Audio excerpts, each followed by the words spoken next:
The night Charlotte Whitmore lost the bet, the skyline of Manhattan looked smaller than it ever had, as if the city itself had leaned back to watch her fall.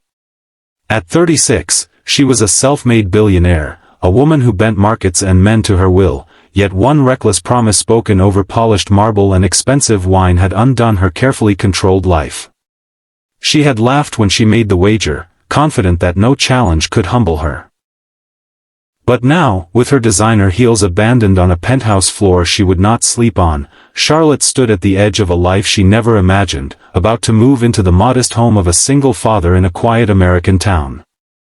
And nothing about what waited there was part of her plan. If you believe in kindness, second chances, and the idea that one unexpected moment can change a life forever, take a second to like this video, share it with someone who needs hope, leave a comment, and subscribe to the channel. Stories like this remind us that the heart can grow in places pride never allowed. The bet had been simple and cruel in its simplicity. Charlotte had claimed that love, sacrifice, and patience were luxuries afforded only by those who lacked ambition. Her closest circle challenged her to prove that belief by living for 3 months under the rules of someone whose life was built on responsibility instead of power. Fate, or perhaps irony, chose Noah Bennett, a widowed single father living in Ohio, raising his 7-year-old son, Caleb, on a middle school teacher's salary. The conditions were strict. Charlotte would give up her staff, her credit cards, and her authority. She would live in Noah's house, follow his schedule, and contribute like any other adult. Failure meant a public admission that she had been wrong, broadcast across the same business networks that once praised her brilliance. Noah's house stood on a quiet street lined with maple trees and cracked sidewalks. It smelled of laundry soap and old books, of dinners cooked in a hurry and nights that ended too early. Charlotte arrived with one suitcase, her posture rigid, her expression unreadable. Noah greeted her with polite caution, his eyes tired but steady, the kind of gaze shaped by long nights and longer responsibilities. Caleb watched from behind the hallway wall, curious and unsure, sensing that this stranger carried a storm with her. Charlotte noticed the peeling paint, the second-hand furniture, and the absence of anything unnecessary. For the first time in years, she felt painfully aware of how loud silence could be. The first weeks were brutal in quiet ways. Charlotte struggled with mornings that began before sunrise, with packing lunches and learning the rhythm of a household that could not be bent by money. She burned dinners, misunderstood routines, and bristled at the unspoken rules of shared space. There was no boardroom applause, no assistance to soften her mistakes. Only the weight of expectation and the humbling reality that Noah's life left no room for ego. Yet beneath her frustration grew something unfamiliar, a slow, aching awareness of how much effort it took to simply keep going. Noah, for his part, watched Charlotte carefully. He saw her discomfort, her sharp edges dulled by exhaustion, her confidence cracking under the strain of ordinary life. He never mocked her struggle, never offered pity. He simply continued, showing through action what words never could.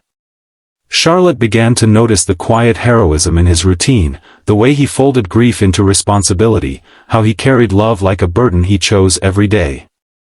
Caleb, once distant, started leaving his drawings on the kitchen table, small bridges of trust offered without ceremony.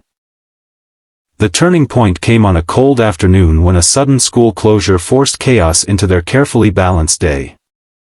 Charlotte found herself alone with Caleb, tasked with keeping him calm while Noah rushed between obligations.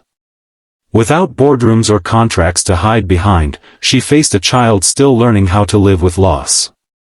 She failed at first, overwhelmed by emotions she could not control, but something shifted when she stopped trying to lead and started trying to listen. In that quiet living room, surrounded by mismatched furniture and afternoon light, Charlotte felt a part of herself soften, as if a door long locked had finally opened. From that day forward, change came slowly but unmistakably. Charlotte learned to cook meals that mattered more for warmth and presentation. She learned the value of showing up, of staying when it was easier to leave. Her phone, once an extension of her identity, sat unused for hours at a time. She found herself laughing at small things, touched by moments that would once have seemed insignificant. No one noticed the difference, not in grand gestures, but in the way Charlotte moved through the house with care, how she waited instead of demanded. As the end of the 3 months approached, Charlotte felt fear sharper than any market risk she had ever taken. She realized she no longer wanted to win the bet. Winning would mean leaving, returning to a world that suddenly felt hollow. The night before the deadline, she lay awake listening to the familiar sounds of the house, the quiet breathing that had become her anchor. She understood then that humility was not weakness, and that love was not an obstacle to success, but its deepest foundation. When the time came to face the outcome, Charlotte stood before cameras and shareholders not as a conqueror, but as a woman changed. She admitted her mistake without excuse, acknowledging that she had learned more in one small house in Ohio than in years of power. The public reaction was stunned, then moved. Her honesty rippled outward, inspiring conversations far beyond the business world. Just before this story ends, we invite you to comment below with the word hope if you believe people can change when life puts them in the right place at the right time. Charlotte returned to Noah's house not out of obligation, but choice.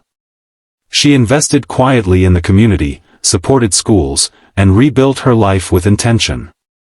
The billionaire who once believed she needed nothing now understood that what she had gained could never be measured.